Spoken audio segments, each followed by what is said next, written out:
السلام علیکم میرے پاکستان کے محب وطن بھائیوں، پاکستان مرکزی نیوز میں خوش آمدید۔ ناظرین محترم، انڈین میڈیا ہو، انڈین حکمران ہوں یا انڈیا کے بڑے بڑے جو حکومتوں کے عہدیدار ہیں اور انڈیا کی خفیہ ایجنسیاں ہوں، ہر وقت وہ پاکستان سے بہت زیادہ پریشان ہو چکی ہیں۔ پاکستان کی بڑھتی ہوئی طاقت ان کو رات دن سونے نہیں دے رہی۔ اس وقت وہ پوری دنیا میں جا کے چینک چینک کے کہہ رہے ہیں کہ پاکستان نے ایسی چیزیں ایجاد کر لی ہیں جو مستقبل میں بھارت کے لیے بہت خطرہ ہے، بلکہ بھارت کے لیے نہیں پوری دنیا کے لیے خطرہ ہے۔ میرے پاکستان کے محب وطن بھائیوں، پوری دنیا نے اس کی بات نہیں سنی تو اس نے کشمیر کے اندر ظلم و ستم کی انتہا کر دی اور خود بھی اپنی لاشیں اٹھائی اور بے گناہوں کی لاشیں بھی اس نے گرائی۔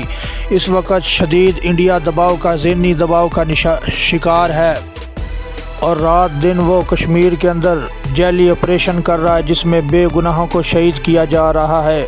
میرے پاکستان کے محب وطن بھائیوں، انڈیا اس وقت پاگل ہے اور پاگل پن میں کچھ بھی کر سکتا ہے۔ اس لحاظ سے اس نے حالیہ دنوں میں جو کشمیر کے اندر مختلف آپریشن کیے ہیں، اس میں بہت بڑی تعداد میں بے گناہوں کو اس نے شہید کیا، اور جس کی وجہ سے وہاں کے لوگ منتشر ہیں اور وہاں اتنا حالات خراب ہیں کہ وہاں جگہ جگہ فوج کو کھڑا کرنا پڑا اور وہاں کے آرمی چیف کو بھی، وہاں انڈیا کے آرمی چیف کو دورہ کرنا پڑا ہے۔ میرے پاکستان کے محب وطن بھائیوں، یہ جو ہمارا دشمن ہے، ازلی دشمن، اس سے ہمیں ہوشیار رہنا پڑے گا، اور یہ ہماری جتنی بھی طاقت ہے اور ہماری ایٹمی طاقت جتنی بھی ہے، آرمی طاقت ہو یا ایٹمی طاقت، اس لحاظ سے انڈیا پوری دنیا کو رو رو کے اور پریشانی کے عالم میں بتا رہا ہے کہ پاکستان کی یہ طاقت کسی نہ کسی طرح روکی جائے، وگرنہ جو حال روس نے یوکرین کے ساتھ کر دیا ہے وہی حال پاکستان میرا کرے گا۔ میرے پاکستان کے بھائیوں، اس وقت یوکرین اور روس کی صورتحال بھی بہت خطرناک ہو چکی ہے۔ اس وقت میرے پاکستان کے بھائیوں، حالات اتنے خراب ہیں کہ کسی وقت بھی عالمی جنگ میں یہ حالات تبدیل ہو سکتے ہیں۔ اس لحاظ سے پاکستان کو بھی صلاح دیا گیا ہے۔ پاکستان کے اندر مختلف رجیم چینج کر کے، مختلف یہاں اپنے مورے استعمال کر کے امریکہ اور یورپی طاقتوں نے پاکستان کو کھڈے لائن لگا دیا ہے۔ پاکستان کی اب یہ صورتحال ہے کہ وہ اس کو سمجھ نہیں آ رہی کہ میں چائنا کے الائنس میں جاؤں یا میں امریکہ کے الائنس میں جاؤں یا روس کے الائنس میں جاؤں۔ یہ بہت خطرناک صورتحال ہے پاکستان کی اس وقت۔ اس سے پہلے کہ پاکستان زیادہ کمزور ہو جائے، اس کو اپنے دوستوں کی پہچان کرنی پڑے گی، ورنہ یہ جو عالمی جنگ لگنے والی ہے اس میں پاکستان تنہا رہ جائے گا اور پاکستان کا کوئی دوست نہیں ہوگا پاکستان کے ساتھ۔ پاکستان بہت کمزور صورتحال اور کمزور اسٹریٹجی کے اوپر کھڑا ہے۔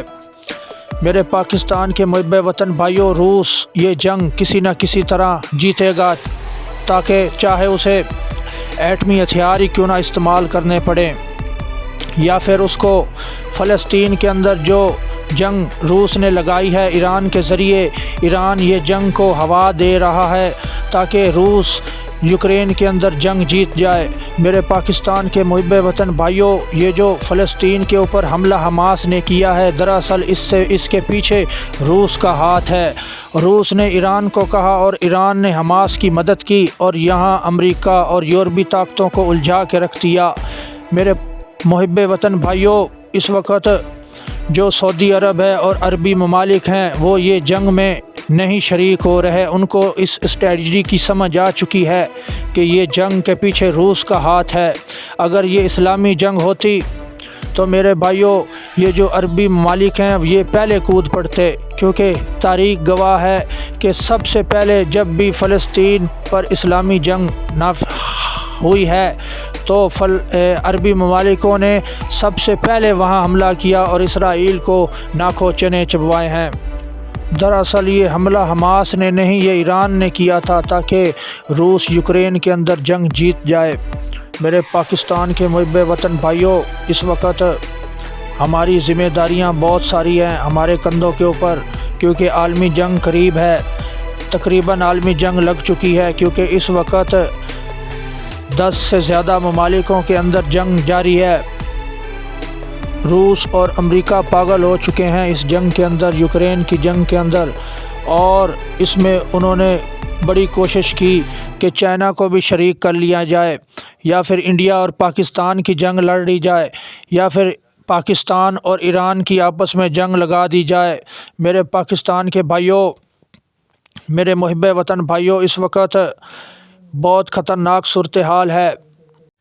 ہمیں پاکستان کی یہ جتنی بھی قربانیاں تھیں ہم نے 1947 میں دی، اس کو نظر رکھتے ہوئے پاکستان کے اندر لا الہ الا اللہ محمد رسول اللہ کا نعرہ لگانا ہوگا، اور پاکستانی قوم کو اکٹھا کرنا ہوگا کہ ان کو بتانا ہوگا کہ نہ ہم سندھی ہیں، نہ بلوچی ہیں، نہ پنجابی ہیں، بلکہ ہم لا الہ الا اللہ پڑھنے والے ہیں۔ انشاءاللہ پاکستان دنیا کے اندر ایسی طاقت بن جائے گا انشاءاللہ۔ جب ہم نے کلمے پر اپنی مہر لگائی تو دنیا کے اندر سب سے بڑی طاقت پاکستان ہوگا، وہ قریب ہے انشاءاللہ دن۔ پاکستان بہت